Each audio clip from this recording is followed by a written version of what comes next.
जय माता दी। मेरे सभी प्यारे दोस्तों, मैं लक्ष्मी शर्मा बड़ों को चरण स्पर्श, छोटों को प्यार और बराबर वालों को दिल से नमस्कार करती हूँ।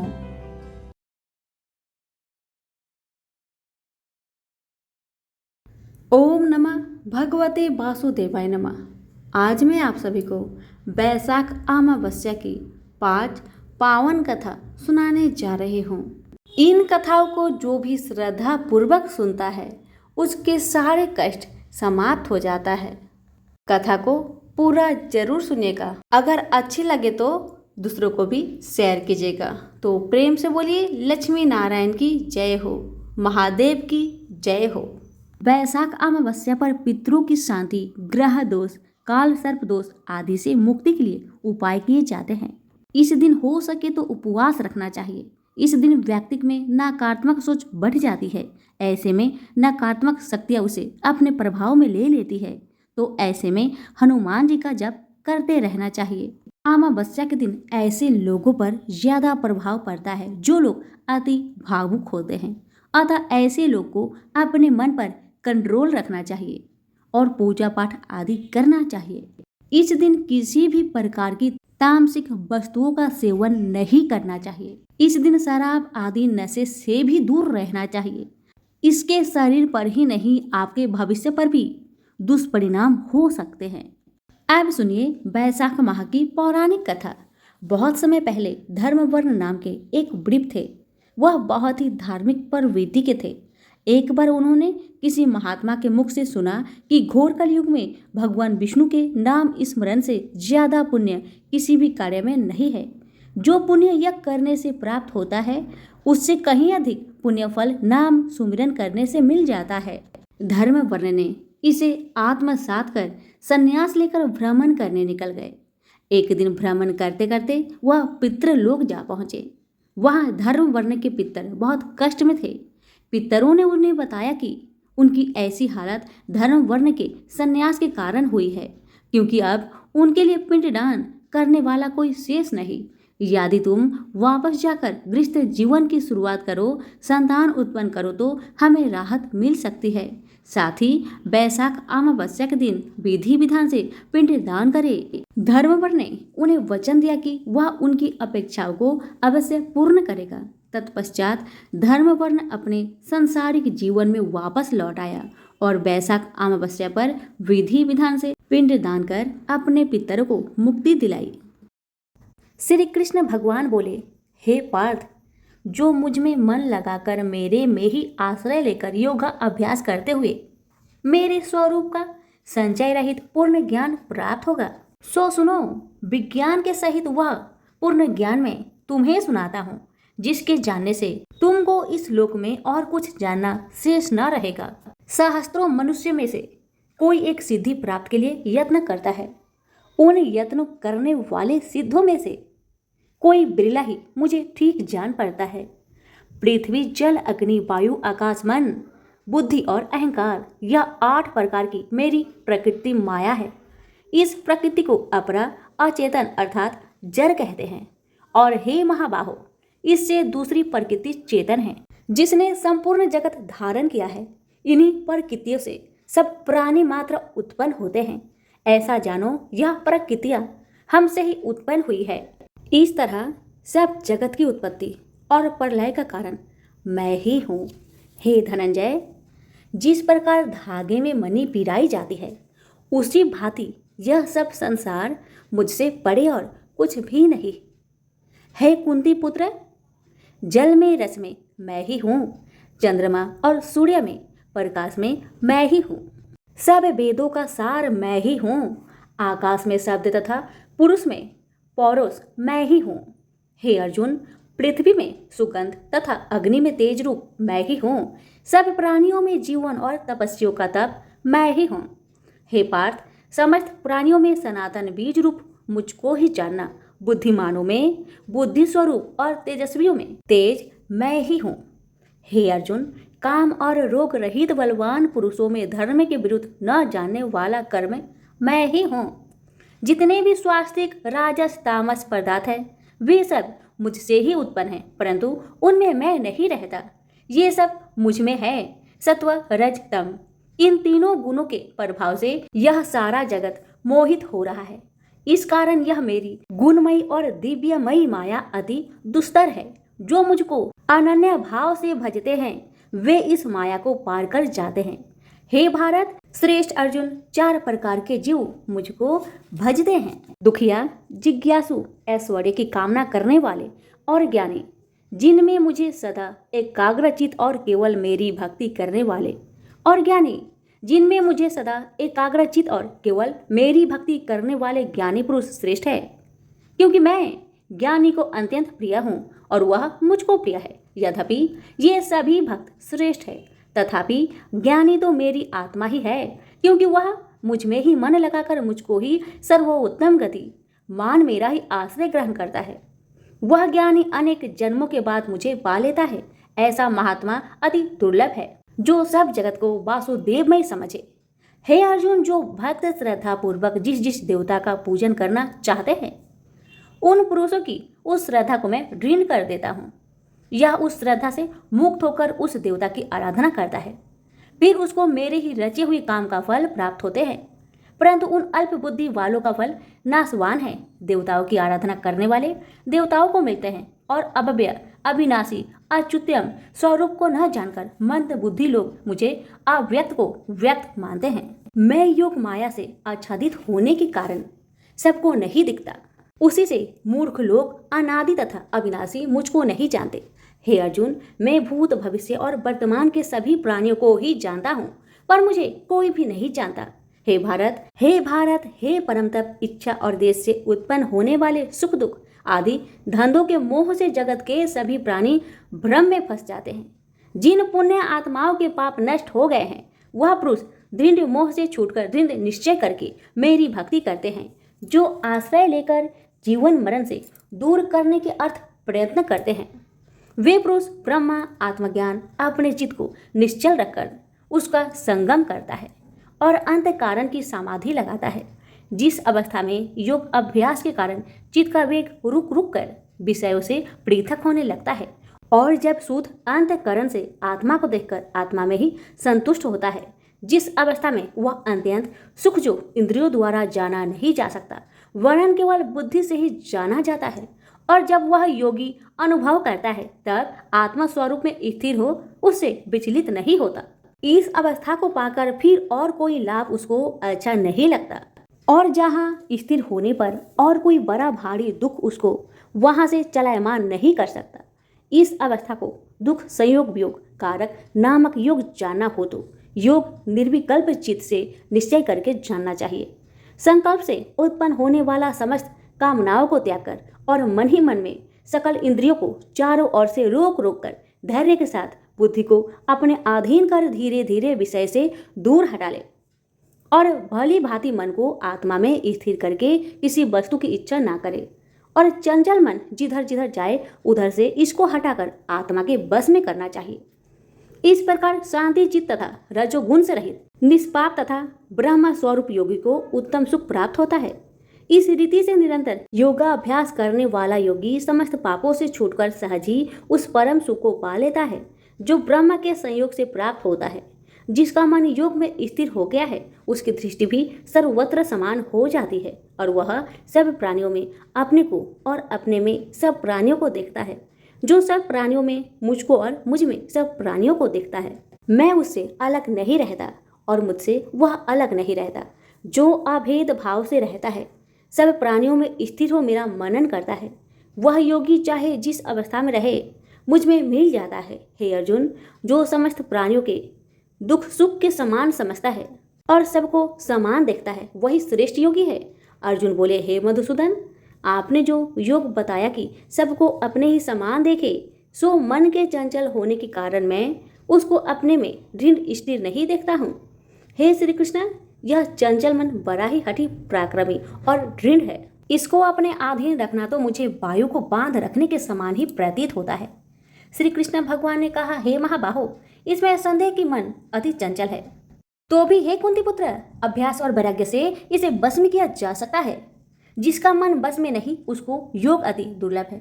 अर्जुन ने कहा, हे श्री कृष्ण, जिसमें श्रद्धा तो है पर योग प्राप्त करने में सफल नहीं हुआ है और जिसका चित्त योग से विचलित हो गया है, वह योग सिद्धि न पाने से किस गति को प्राप्त होता है? श्री कृष्ण बोले, हे अर्जुन, उसका यहाँ नाश नहीं होगा, पर परलोक में भी नहीं होगा, क्योंकि उत्तम कर्म करने वाले किसी मनुष्य की दुर्गति नहीं होती। वह योग में असफल मनुष्य बहुत दिनों तक पुण्यवानों को प्राप्त होने वाले लोकों में वास करता है और फिर वहां से किसी पवित्र और धनवान मनुष्य घर में आकर जन्म लेता है। इस प्रकार का जन्म पाना भी इस लोक में बड़ा दुर्लभ है।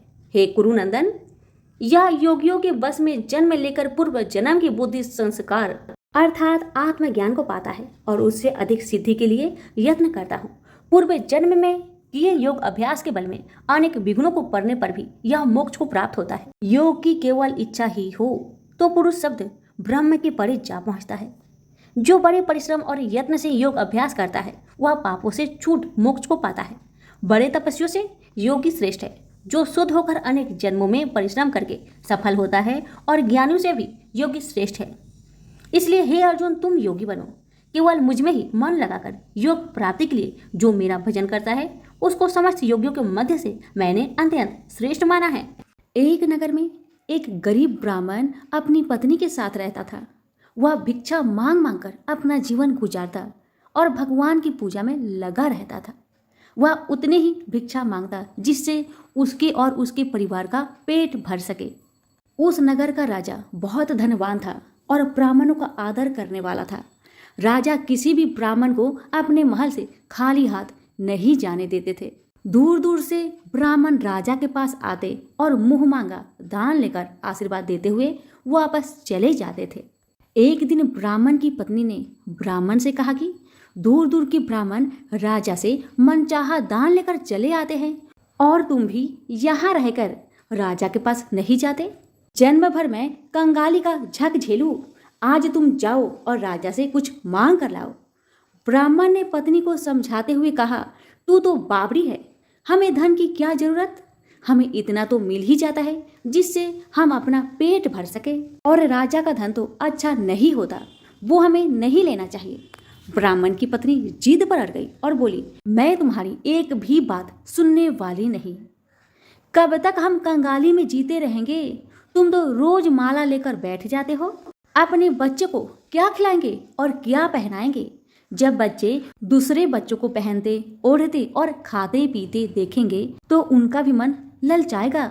अब तुम राजा के पास जाओ, राजा बहुत भला व्यक्ति है, वो हमें मुंह मांगा दान जरूर देंगे।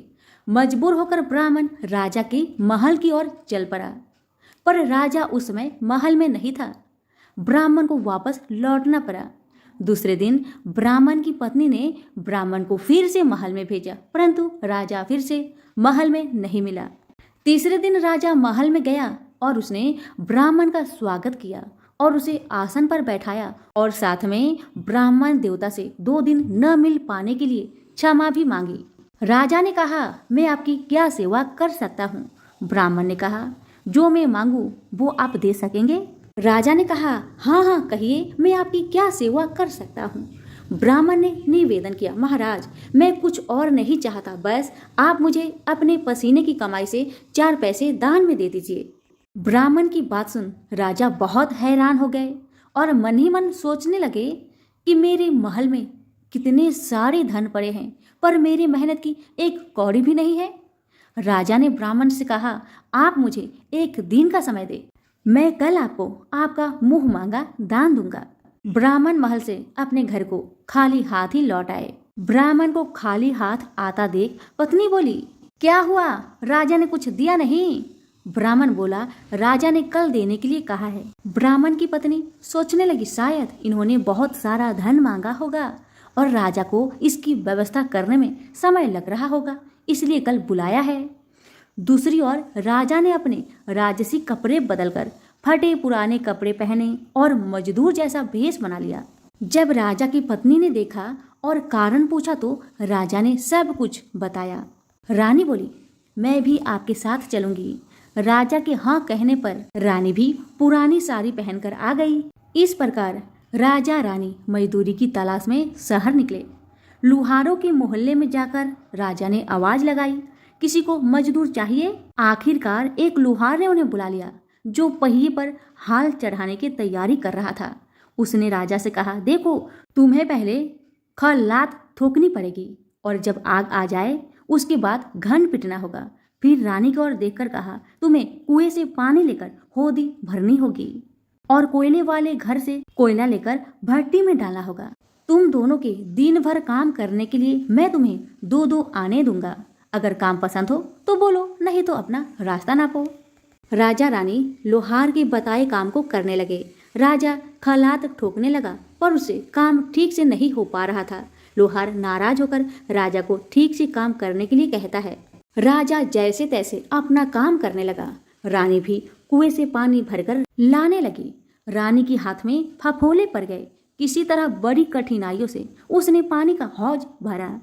उसके बाद रानी कोयला लाकर भट्टी में डालने लगी। कोयला भरने के कारण रानी के गोरे गोरे हाथ और कपड़े काले पड़ गए। भट्टी में आग आने पर लोहार ने पात भट्टी में से निकालकर पहियों पर जमाई और एक घन अपने हाथ में लेकर और एक राजा के हाथ में देकर कहा, देखो बारी बारी से घन इस पर पटकना, हाथ इधर उधर ना होने पाए। राजा जोर जोर से घन पटकने लगा, लेकिन उसका निशाना ठीक नहीं बैठता था। कभी घन हाल पर गिरता तो कभी पहिए पर। मजदूरों का ऐसा काम देखकर लुहारिन बरबराती हुई आई और लोहार से कहने लगी, तुमने कहाँ से यह नौसिखिए मजदूर काम पर लगाए हैं? इनसे काम तो होगा नहीं। यह मजदूर तुम्हारा सब काम बिगाड़ देंगे। राजा रानी उन दोनों की फटाकर सुनते सुनते अपना काम मन लगाकर करते रहे। घन पटकते पटकते राजा का शरीर पसीना से तर तर हो गया और जोर शोर से सांस चलने लगी। रानी भी पानी भरते भरते और कोयला झोंकते झोंकते थक कर चूर हो गई। दोनों ने पूरे दिन बहुत मेहनत की। लुहार ने राजा रानी को 2-2 पैसे दिए, जिसे वो बड़ी खुशी खुशी लेकर महल आ गए। आज उन्हें पता चला कि मेहनत की कमाई कैसी होती है। राजा ने 4 पैसे अलग रख दिए और अगले दिन ब्राह्मण को बुलाकर उसे दे दिए। ब्राह्मण राजा को आशीर्वाद देकर घर लौटा और ब्राह्मणी से कहा, लो मैं राजा के यहाँ से दक्षिणा ले आया हूँ। ब्राह्मणी खुश होकर दौड़ती हुई आई, पर जब उसने 4 पैसे देखे तो वह ठिठक कर रह गई और उन्हें दूर फेंक दिया। वो जल भुनकर ब्राह्मण से बोली, तुम जैसे दरिद्र राजा के यहाँ भी जाकर कुछ नहीं मांगा, शर्म भी नहीं आती। इतना कहकर रूठ कर चली गई और बहुत देर तक बरबराती रही। ब्राह्मण ने उन 4 पैसों को उठाकर तुलसी के पास रख दिए और सोचा, जब ब्राह्मणी शांत हो जाएगी तो जरूरत पड़ने पर ये सिक्के को उठा लेगी। परंतु कई दिनों तक पैसे वहीं रखे रहे और फूल बेलपत्र ऊपर से गिर गिर कर मिट्टी में दब गए। ब्राह्मण और ब्राह्मणी दोनों ही उन सिक्कों के बारे में भूल गए। कुछ दिनों के बाद तुलसी जी के घर में 4 पौधे उगे। चारों पौधे बहुत सुंदर थे। यह देख ब्राह्मणी रोज उसमें पानी डाल देती। 4 महीने बाद वो पौधे बड़े हो गए और उनमें फूल लगने लगे। फूल सूखने पर इनसे मोती झरने लगी। ब्राह्मण और ब्राह्मणी ने कभी मोती नहीं देखे थे। वो समझे कि कोई बीज है। हर रोज कई कई फूल झरते और मोती पूरे तुलसी पर बिखर जाते। ब्राह्मणी उन मोतियों को समेट कर घर के एक कोने में डाल देती। इस तरह वहां मोतियों का ढेर लग गया था। एक दिन एक सब्जी वाली आई। ब्राह्मणी को सब्जी लेनी थी पर उसके पास पैसे नहीं थे। उसने सब्जी वाली से कहा, क्या तुम इन चमकदार बीजों के बदले सब्जी दे सकती हो? सब्जी वाली ने देखा तो वो पहचान गई, अरे ये तो मोती है। उसने खुशी खुशी ब्राह्मणी को उन मोतियों के बदले उनकी मनपसंद सब्जी दे दी। अब से हर रोज ऐसा होने लगा। ब्राह्मणी और सब्जी वाली दोनों खुश थे। सब्जी वाली यह सोचकर खुश थी कि मुझे 1 पैसे की तरकारी के बदले हजारों का माल मिलता है, और ब्राह्मणी ये सोचकर खुश थी कि इस बीजों के बदले सब्जी मिल जाती है। इस प्रकार कई महीने बीत गए। उधर राजा के महल में कई राजहंस थे जो मोती चुगते थे। राजा का यह नियम था, जब राजहंस मोती चुग लेते थे उसके बाद ही राजा और उसका परिवार भोजन करता था। एक समय बाद राजा का सारा धन उन मोतियों और दान देने में खर्च हो गया। अब राजा को मोती खरीदने के पैसे तक नहीं बचे। यह खबर पूरे नगर में फैल गई। ब्राह्मण और ब्राह्मणी को जब यह पता चला तो उन्होंने यही विचार किया कि राजा बहुत दानी और नेक दिल है। उसने अपना सब कुछ दान कर दिया, यहाँ तक कि शायद उनके पास खाने को भी कुछ नहीं है। ऐसा हालत में हमें उन लोगों की सहायता करनी चाहिए। ब्राह्मण ने ब्राह्मणी से कहा, अगर तू कहे तो इसमें से कुछ बीज राजा को दे दूं। तू कहती है इससे सब्जी और खाने की चीज मिल जाते हैं। ब्राह्मणी ने कहा, हाँ मैं रोज इसके बदले सौदा लिया करती हूँ। ऐसा कहकर ब्राह्मण ने एक टोकरी बीज भर लाई। ब्राह्मण राजा के पास पहुंचा और उसे वो मोती दिए और राजा को सारी बात बताई। राजा उन मोतियों को देखकर चौंक गया। उसने मोती राजहंस को दिए। राजहंस उन्हें चुगने लगे। यह देख राजा ने ब्राह्मण से कहा, एक एक मोती सैकड़ों रुपए का है। सच बताए, आपके पास इतने मोती कहाँ से आए? ब्राह्मण बोला, महाराज, ऐसे बीज तो हमारे घर पर बहुत है। और राजा को पूरी बात बताई।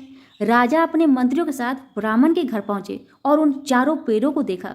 पूछताछ में उन सिक्के वाली बात सामने आ गई। जब पेड़ों को देखा तो उनकी जड़ के पास वही सिक्के चिपके हुए थे। आज ब्राह्मण और ब्राह्मणी को मालूम हुआ कि उनके पास लाखों करोड़ों की दौलत है, जिसे वो साधारण बीज समझते थे। ब्राह्मण ने सोचा कि मेरे लिए यह धन किस काम का। ऐसा सोच ब्राह्मण ने सारे मोती राजा को दान में दे दिए। राजा की आंखें भी खुल गई। मेहनत के धन की कीमत उन्हें मालूम पड़ गई। उस दिन राजा ने प्रण कर लिया कि मैं खजाने के पैसे से एक भी पैसा अपने खर्च में नहीं लगाऊंगा। अपना खर्च मेहनत करके चलाऊंगा। खजाने और ब्राह्मण के दान से राजा ने जनता का हित में कई धर्म कर्म के काम शुरू कर दिए। हे तुलसी माता, जैसे आपने ब्राह्मण परिवार पे अपनी कृपा बरसाई, वैसे ही आपकी कथा कहने वाले, सुनने वाले, हुक्कारे भरने वालों पर अपनी कृपा सदा बनाए रखे। तो प्रेम से बोलिए तुलसी मैया की जय हो। एक नगरी में एक राजा रहता था। उसकी प्रजा तथा उसका परिवार बहुत ही खुशहाल जीवन व्यतीत कर रहा था। राजा की पत्नी बहुत ही धार्मिक विचारों वाली थी और अपनी प्रजा को देखकर बहुत खुश थी। राजा के महल के सामने एक साहूकार की हवेली थी। रानी तथा साहूकार की पत्नी सहेलियों की तरह एक दूसरे से बातें करती रहती थी। एक दिन साहूकार की हवेली से साहूकार की पत्नी की रोने की आवाज आई। रोने की आवाज सुनकर रानी ने राजा से इसका कारण पूछा तो राजा ने बताया कि साहूकार के पुत्र की मृत्यु हो गई है, जिस वजह से साहूकार की पत्नी दुखी है और दुख के कारण से रो रही है।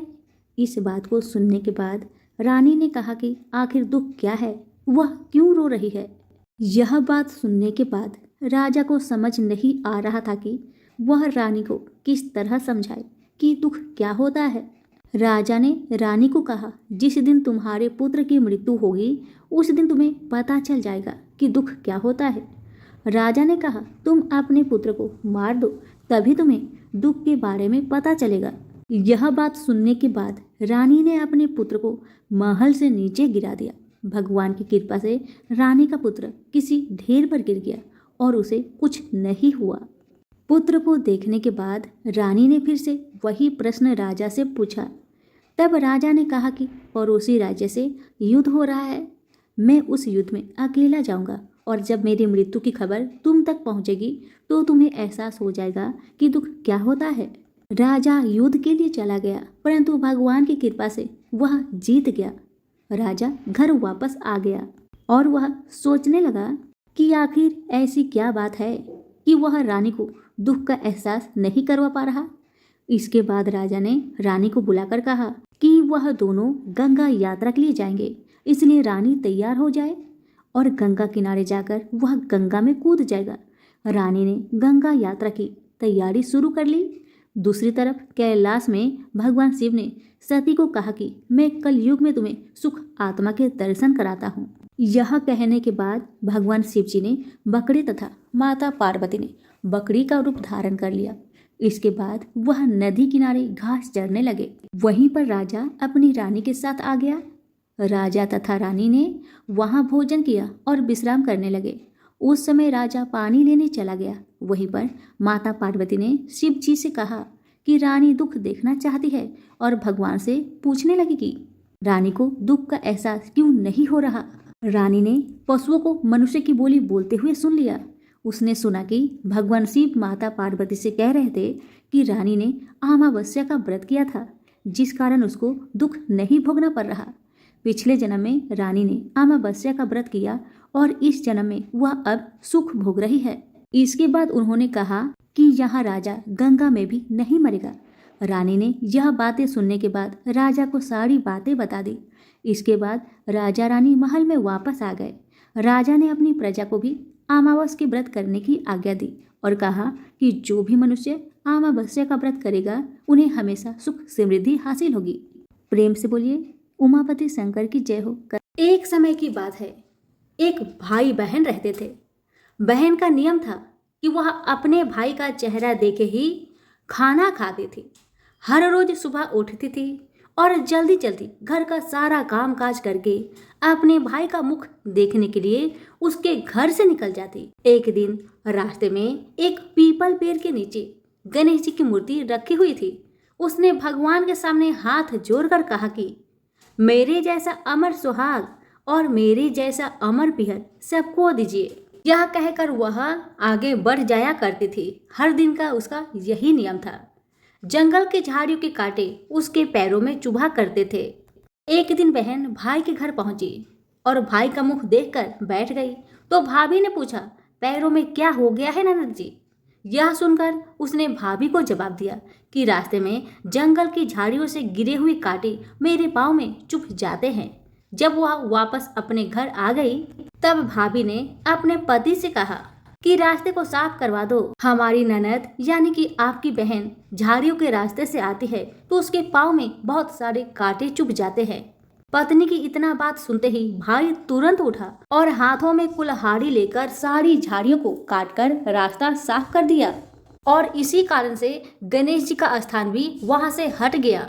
यह देखकर भगवान गुस्सा हो गए और उसके भाई के प्राण को हर लिए। लोग अंतिम संस्कार के लिए जब भाई को ले जा रहे थे तब उसकी भाभी रोती हुई लोगों से कही, थोड़ी देर रुक जाओ, उसकी बहन आने वाली है। वह अपने भाई का मुख देखे बिना नहीं रह सकती। उसका यह हर दिन का नियम है।